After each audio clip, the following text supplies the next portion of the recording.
बिस्मिल्लाहिर्रहमानिर्रहीम। आप देख रहे हैं रज़ा व्लॉग्स और मैं हूं अली रज़ा अली। वेलकम करता हूं आपको आज की इस वीडियो में। नाज़रीन, आज की वीडियो में बहुत अहम डेवलपमेंट्स आपसे डिस्कस करेंगे कि ये तारीखी दिन है पाकिस्तान की हिस्ट्री में। लेकिन उससे पहले आप लोगों से रिक्वेस्ट है कि प्लीज़ मेरे चैनल को अगर आपने सब्सक्राइब नहीं किया तो please to subscribe and press the bell icon ताकि आपको आने वाली वीडियोज़ के नोटिफिकेशन मिल सकें।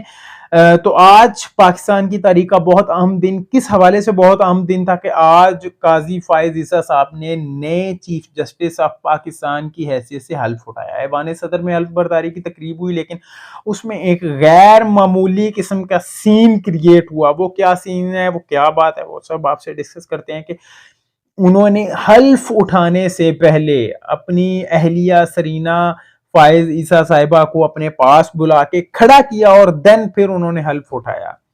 तो शायद ये कुछ सिलेक्टिव हल्का अहबाब को एक सिलेक्टिव मैसेज पहुंचाना था कि अब आप लोगों की खैर नहीं है। क्योंकि किन हल्का अहबाब को? उन हल्का अहबाब को जिन्होंने अपने दौर में इनको अदालतों के चक्कर लगाए थे। जी हाँ, पीटीआई का दौर, यही सदर ममलिकत वजीर आजम थे जनाब इमरान खान साहब। काबीना ने मंजूरी दी वजीर आजम की एडवाइस पे, देन एडवाइस भेज दी प्रेसिडेंट ऑफ पाकिस्तान को। प्रेसिडेंट ऑफ पाकिस्तान ने रेफरेंस भेजा सुप्रीम कोर्ट को, चीफ जस्टिस को, और एक हाजिर सर्विस जज जो कि सीनियोरिटी में नंबर 2 पे आ रहे थे। पहले पे चीफ जस्टिस साहब बंदयाल साहब थे, दूसरे पे फायज ईसा साहब थे, सेकंड नंबर पे आ रहे थे। इनके खिलाफ एक केस चला, एक रेफरेंस दायर हुआ। तारीख में, पाकिस्तान की तारीख में पहली दफा हुआ कि एक हाजिर सर्विस जज अपने ही कॉलीग, अपने ही साथी जजों, जो उनसे कुछ जूनियर्स भी थे और एक सीनियर थे, उनके सामने अपनी पेशियां भुगतते रहे। न सिर्फ वो बल्कि उनकी अहलिया भी केस भुगतती रहीं। वो स्टिक का सहारा लेके चलती हैं, वो अदालतों की पेशियां भुगतती रहीं।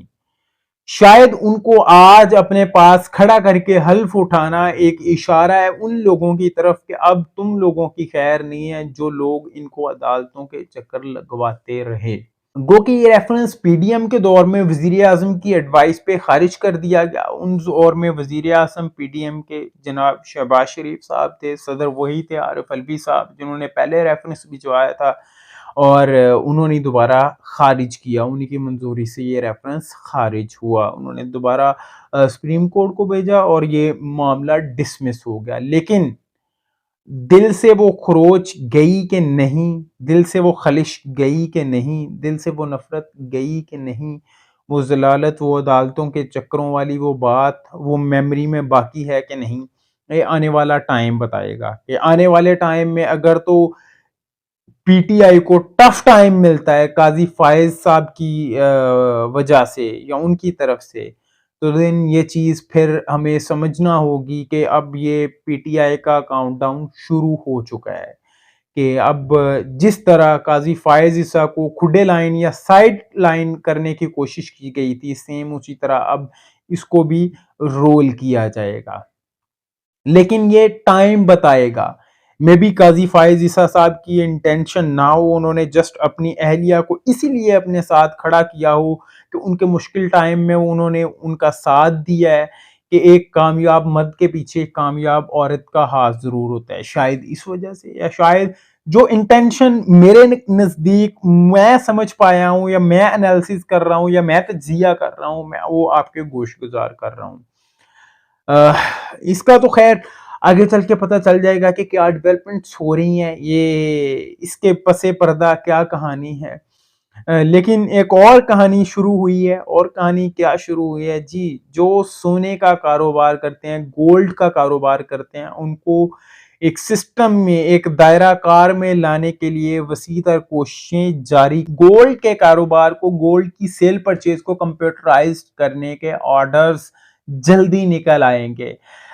समरी तैयार कर ली है और बहुत सारे नाम भी इसमें निकल आए हैं। लिस्ट बनाई जाएगी प्रॉपर, और जितने भी मेन ऑथराइज्ड डीलर्स हैं जो रजिस्टर्ड हैं उनको और उनकी सेल्स परचेज के रिकॉर्ड को कंप्यूटराइज किया जाएगा। क्योंकि बहुत सारे लोग अपनी ब्लैक मनी को व्हाइट मनी करते थे इसके थ्रू, तो अब ये सारी चीज खत्म होगी। लेकिन इसमें बहुत अहम डेवलपमेंट की ये भी जरूरत है कि लोगों ने जो लॉकर्स में रकमें रखवाई हैं, पैसे रखवाए हैं, तिजोरियां बनाई हुई है बैंकों में। ये मैं उन लॉकर्स की बात नहीं कर रहा कि जो अकाउंट में रकम रखवाई है। कुछ बैंकों के पास ये सहूलतें हैं जिनका किसी को नॉलेज नहीं है। ये सब ब्लैक में होता है। ये सिर्फ वो बैंक जानता होता है या वो क्लाइंट जानता है। गवर्नमेंट को या किसी और इदारे को इसका नॉलेज नहीं होता कि बैंकों ने लॉकर्स दिए होते हैं लोगों को। लॉकर्स किस लिए दिए होते हैं कि आप इसमें अपनी जितनी मर्जी रकम रखें, जिसका किसी तरह से भी कोई हिसाब ही नहीं होगा कि कितनी रकम है ये। मतलब बैंकिंग नेट में वो रकम नहीं होगी, वो ब्लैक मनी होगी कि जितनी मर्जी रकम रखवाएं।